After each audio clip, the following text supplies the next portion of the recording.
6 दिसंबर को आज किसी ने बाबरी मस्जिद की शहादत के तौर पर याद किया, कहीं आज गुरु तेग बहादुर के बलिदान दिवस को याद किया गया, तो आज दूसरी तरफ बाबा साहब भीमराव अंबेडकर के परिनिर्वाण दिवस के तौर पर भी मनाया गया। लेकिन मुख्यमंत्री योगी आदित्यनाथ ने आज बाबा साहब के बहाने ही सही, लेकिन उन्होंने विभाजन की त्रासदी को याद किया और उसमें दलितों के साथ उस वक्त जो हुआ और आज जो बांग्लादेश में हो रहा है इसे जोड़ा। मुख्यमंत्री ने कैसे 6 दिसंबर को बाबा साहब और दलितों पर हो रहे बांग्लादेश और पाकिस्तान के अत्याचार को याद किया है, हम आज आपको ये बताएंगे।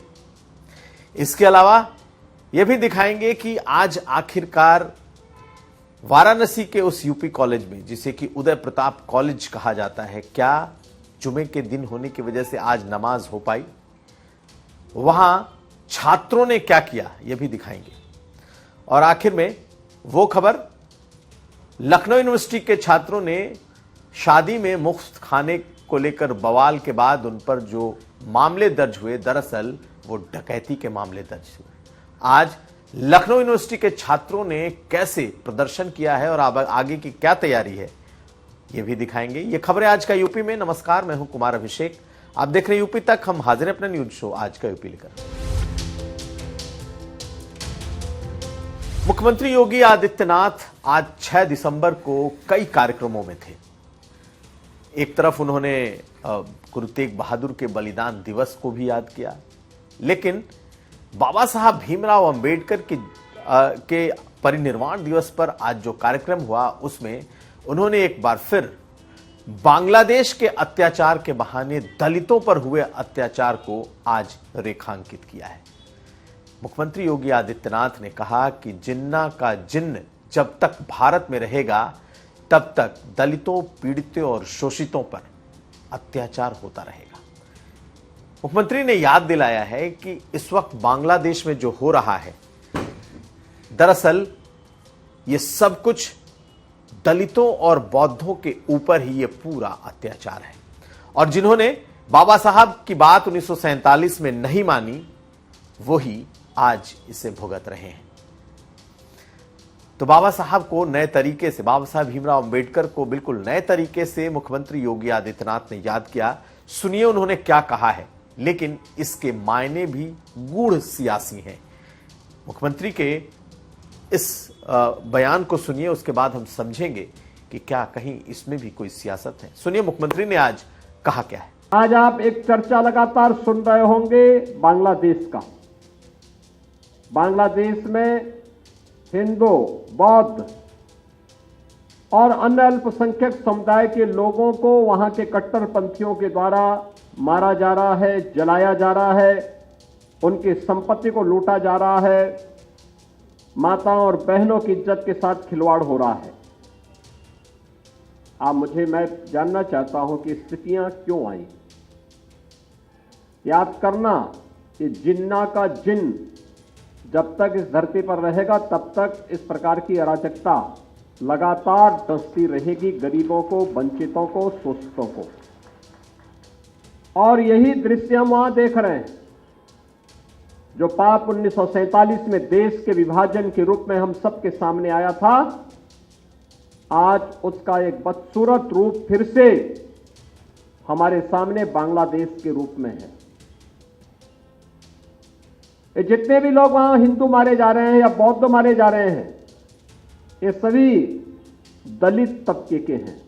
तो मुख्यमंत्री ने विभाजन को याद किया था और आज जो कुछ भी हिंदुओं और दलितों पर हो रहा है उसकी बात लोगों को सुनाई है।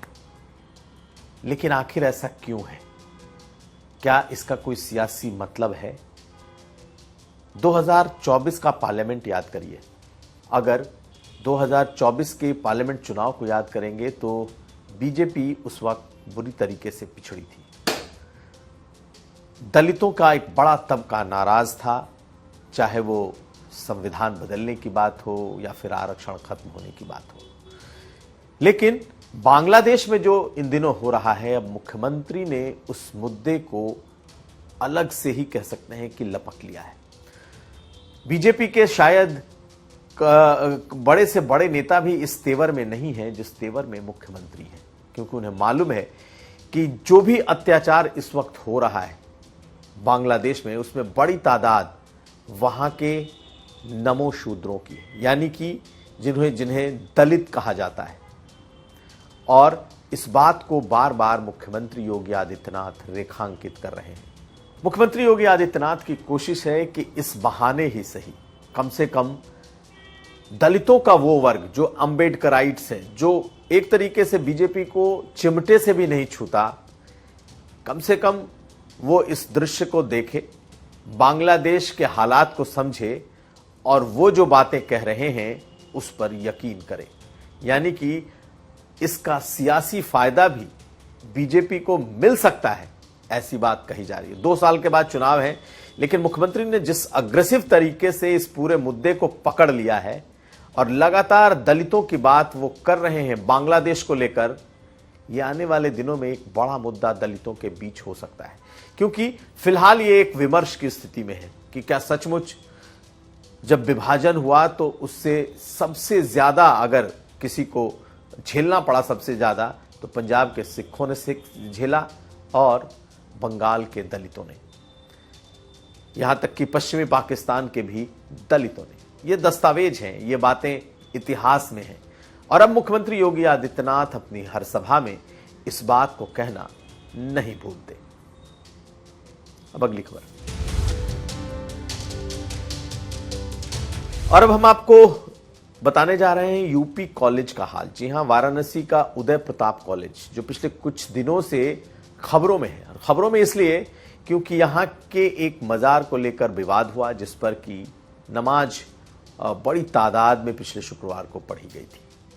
और वो भी सिर्फ इसलिए क्योंकि सुन्नी वक्फ बोर्ड का एक पत्र आया था और उसमें ये कहा गया था, बाकायदा सुन्नी वक्फ बोर्ड ने एक नोटिस भेज दिया था और वो नोटिस वायरल हो गया, हालांकि नोटिस पुराना था, कि ये कॉलेज की जमीन वक्फ की है। और उसके बाद से इतना हंगामा मचा कि बाकायदा सुन्नी वक्फ बोर्ड को ये सफाई देनी पड़ी कि नहीं, उस जमीन से उनका कोई लेना देना नहीं है, मामला खत्म हो चुका है।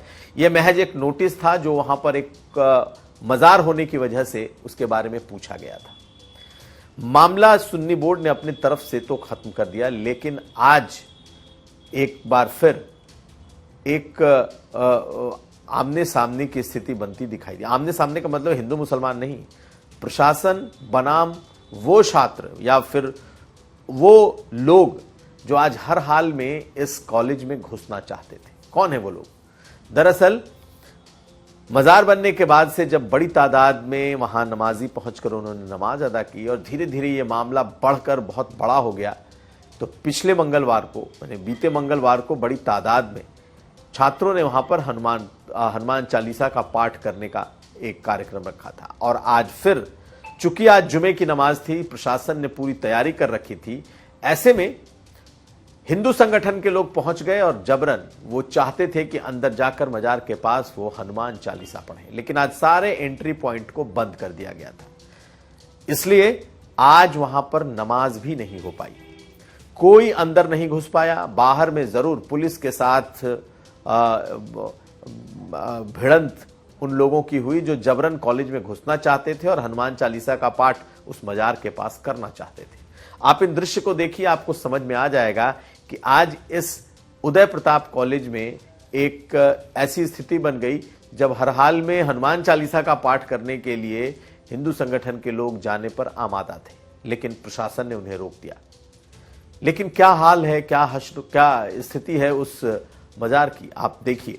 हमारे रिपोर्टर ने बाकायदा वहां से उस ग्राउंड रिपोर्ट को किया है। आज बिल्कुल वीरान थी ये मजार, किसी शख्स ने कोई शख्स वहां तक नहीं पहुंचा, कोई नमाजी वहां नहीं गया और आज बाकायदा वहां नमाज तक नहीं हो पाई।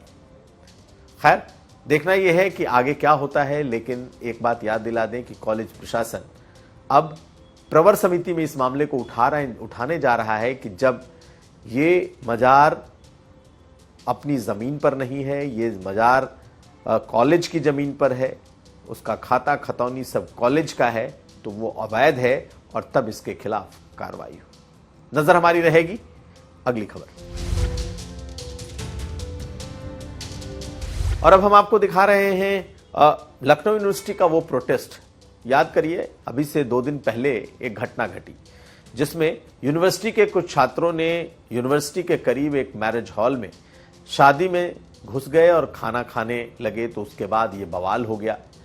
बिन बुलाए मेहमान थे, बारातियों ने लड़की वालों ने, शादी करने वालों ने उसे पकड़ लिया, एक लड़के की पिटाई हो गई और उसके बाद जो हंगामा मचा उसमें बम चले, गोलियां चली, शादी तहस नहस हो गई और बाराती सराती सब भाग निकले। किसी तरीके से शादी हुई, लेकिन इस एक घटना ने बहुत शर्मसार कर दिया, खास करके लखनऊ यूनिवर्सिटी के छात्रों पर सवाल उठे।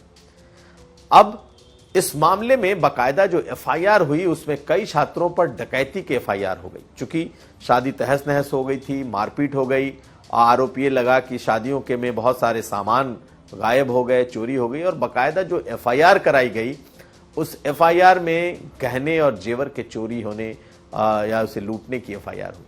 आज लखनऊ यूनिवर्सिटी के छात्र जुटे थे और इन लोगों ने अब बाकायदा इसे एक मुद्दा बना लिया। शादी में घुसकर खाने पर तो कुछ नहीं कहा गया, लेकिन इन छात्रों पर जो डकैती के मुकदमे दर्ज हुए हैं इसके बाद से छात्र भी नाराज हैं और कॉलेज कैंपस के भीतर बाकायदा वो लोग चौपाले लगाकर अब अपनी बात कह रहे हैं और प्रशासन के खिलाफ अब हर हाल में छात्रों के खिलाफ हुए इस एफआईआर को लेकर लड़ाई पर आमादा है। देखिए ये दृश्य जब लखनऊ यूनिवर्सिटी के भीतर छात्रों ने मोर्चा संभाल लिया है कि इस मुद्दे पर छात्रों पर जो एफआईआर की गई है, खास करके उन्हें डकैती के एफआईआर हुआ है, जब तक इसे खत्म नहीं किया जाता तब तक उनकी लड़ाई चलेगी। आप लखनऊ यूनिवर्सिटी के भीतर छात्रों के इस चौपाल को देखिए जहां वो अब अपनी लड़ाई लड़ने की बात कर रहे हैं। इस यूनिवर्सिटी को जहां मुझे पता है ये प्लस क्या यही ग्रेड प्राप्त है ना, जहाँ तक मैंने मार्कशीट में जब मुझे डिग्री मिली थी तो उसमें बड़ा लिखा हुआ था, यही है ना। तो ये जो लिखा हुआ है, जो डिग्री हम लोगों को मिली है ये प्लस वाली, तहरीर में ये बताया गया है कि ये लोग ज्वेलरी लूटने गए थे। इस आंधी पुलिस ने डकैती का मुकदमा लिखाया है। मतलब यहाँ से कोई पढ़ने के बाद या यहाँ पढ़ रहा हो छात्र डकैती करेगा, या तो डिग्री में फॉल्ट है या तो मुझे लगता है कि इस पुलिस के कार्रवाई में फॉल्ट है। तो ये था आज का यूपी। हम कल फिर हाजिर होंगे। आप हमें दीजिए इजाजत और देखते रहिए यूपी तक।